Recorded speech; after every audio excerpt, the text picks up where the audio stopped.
शिष्य भाव नहीं दे तो फिर शिव आपके लिए गुरु का कार्य नहीं करेंगे, शिव हमारे लिए गुरु का कार्य नहीं करेंगे।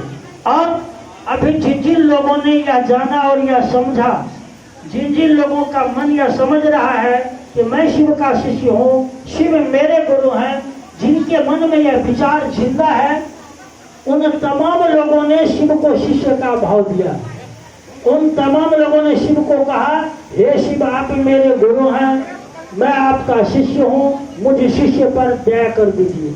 उन तमाम लोगों ने शिव को नमः शिवाय से प्रणाम करने का प्रयास किया और उन तमाम लोगों ने कुछ लोगों से बात भी करने का चेष्टा किया, कुछ लोगों को यह संवाद भी दिया कि मैं शिव का शिष्य हूँ, शिव मेरे गुरु हैं, शिव आपके गुरु हो सकते हैं।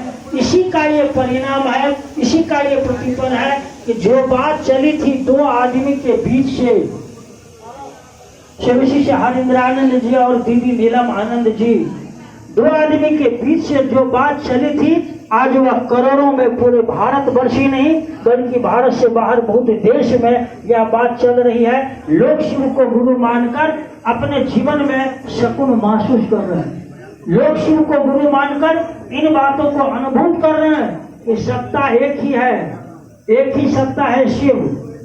जिस शिव की पूजा हम करते हैं देवता के रूप में, भगवान के रूप में, जिस शिव के बारे में हम जानते हैं कि यही शिव है औघड़दानी, हम जानते हैं कि यही शिव है महाकाल, हम जानते हैं कि यही शिव है मृत्युंजय, उसी शिव की पूजा अर्चना करके, उसी शिव को कामर चढ़ा करके हम संसार की शक्तियां भी लेते हैं, उसी शिव को तीन सूत्र के माध्यम से शिष्य भाव देकर हम उसी शिव से ज्ञान भी ले रहे हैं। और शिव के द्वारा जब ज्ञान मिलेगा, वह ज्ञान व्यक्ति के जीवन में जो दुख है, जो कष्ट है, जो परेशानियां हैं, उन परेशानियों को दूर करता है। शिव के द्वारा जो ज्ञान मिलेगा, वह ज्ञान व्यक्ति को शिव की ओर लेकर चलता है। शिव के द्वारा जो ज्ञान मिलेगा, इसी व्यक्ति को जो ज्ञान मिलेगा, वह ज्ञान व्यक्ति को शिव बनाता है। शिव के द्वारा जो ज्ञान मिलेगा किसी व्यक्ति को, वह ज्ञान उस व्यक्ति के मन को नरम करता है, मन को ठंडा करता है, उस व्यक्ति के जीवन को ठीक करता है। शिव के द्वारा जो ज्ञान मिलेगा किसी व्यक्ति को, उस व्यक्ति में शिव ज्ञान उस व्यक्ति को इंसान नहीं, आदमी नहीं, भगवान नहीं बल्कि शिव बनाता है। शिव शिष्य हरिंद्रानंद जी का यह जो प्रयास रहा, उस प्रयास में दिल्ली के त्यागराज स्टेडियम में मधेपुरा जिला के जो गुरु भाई गुरु बहन गए, 4 दिन 5 दिन पहले की घटना है। हम लोग बैठे हुए थे सहरसा में मेरे निवास स्थल पर, वहाँ सहरसा के भी गुरु भाई हैं, मधेपुरा के हैं, सुपौल के गुरु भाई लोग थे। यही हमने पूछने लगा कि आप लोग दिल्ली गए, एक आदमी को कितना खर्चा लगा? तो किसी ने कहा 5,000, किसी ने कहा 4,000, किसी ने कहा 3,000। कुछ लोग गए थे और फिर हमने कहा कि आपने ये 4,000 5,000 रुपया खर्चा किया, 4 दिन 5 दिन आपका समय लगा, आप वापस आए, मन में इस बात का कचोट नहीं ना है कि पैसा खर्चा हो गया? सब कहा नहीं भैया ऐसा क्यों लगेगा, हम लोग दिल्ली गए, इतना दिल्ली हम लोग घूमने नहीं गए थे। इन गुरु भाई गुरु बहनों ने कहा कि दिल्ली घूमने नहीं गए थे, मन में यही ललक थी कि त्यागराज स्टेडियम में जो अंतरराष्ट्रीय संगोष्ठी रखी गई है, अंतरराष्ट्रीय संगोष्ठी, ऐसा संजोग ही कह लीजिए, पहला ये अंतरराष्ट्रीय संगोष्ठी हुआ है, पहला अंतरराष्ट्रीय संगोष्ठी हुआ और वह अभी दिल्ली में हुआ।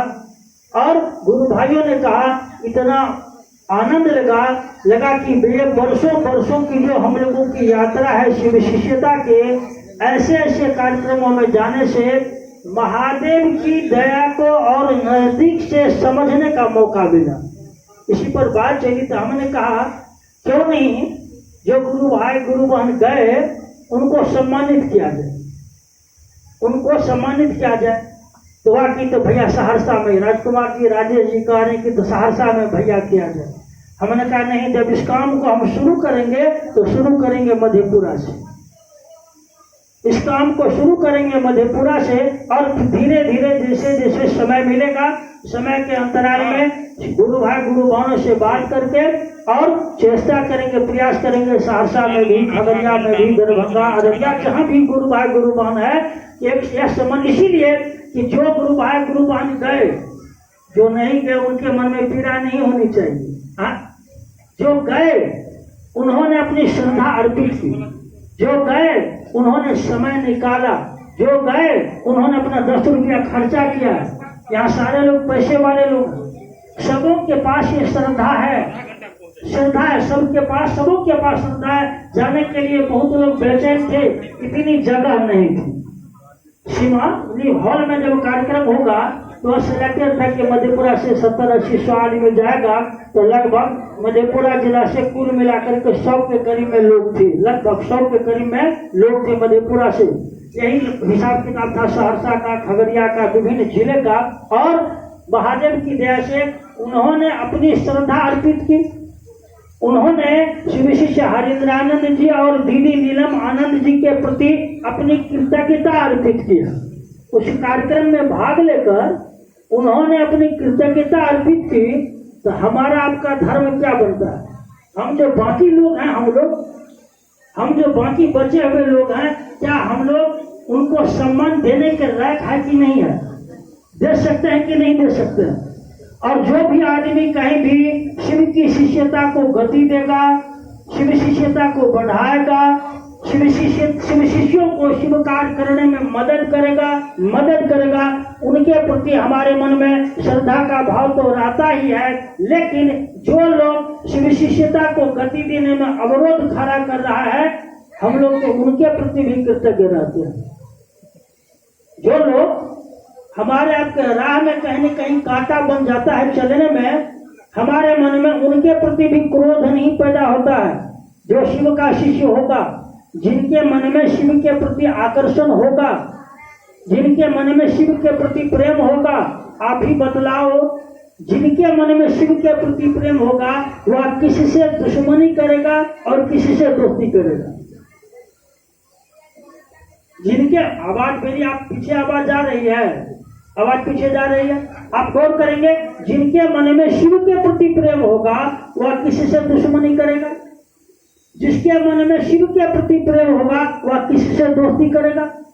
चर्चा में हम लोग बोलते हैं ना, शिव चर्चा में उदाहरण हम लोग देते हैं। महादेव का परिवार है, जिस परिवार में बाघ है और वह बैल भी है। बाघ बैल को खाएगा कि बैल बाघ को खाएगा? नियम तो है कि बाघ बैल को खाएगा। बाघ बैल का जन्मजात दुश्मन है। मोर सर्प का जन्मजात दुश्मन है, मोर खाएगा सर्प को। सर्प चूहा का जन्मजात दुश्मन है, सर्प खाएगा चूहा को। नियम यही है, जो बलिष्ठ है, जो मजबूत है, वही ना दबाएगा छोटे को।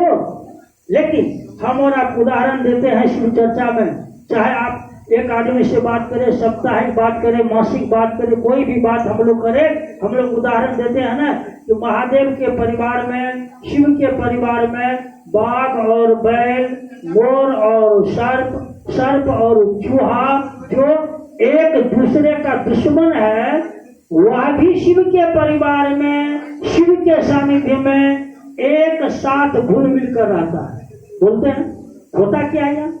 आपको क्या लग रहा है कि बाघ बैल को महादेव के नजदीक नहीं खा रहा है? इसका क्या मतलब? बाघ के मन में बैल के प्रति प्रेम है। क्या लग रहा है आपको? आप लोग पूछिए, बाघ के मन में क्या लग रहा है कि बाघ यदि बैल को नहीं खा रहा है शिव के सानिध्य में, शिव के संगति में, तो क्या ऐसा लग रहा है कि बाघ के मन में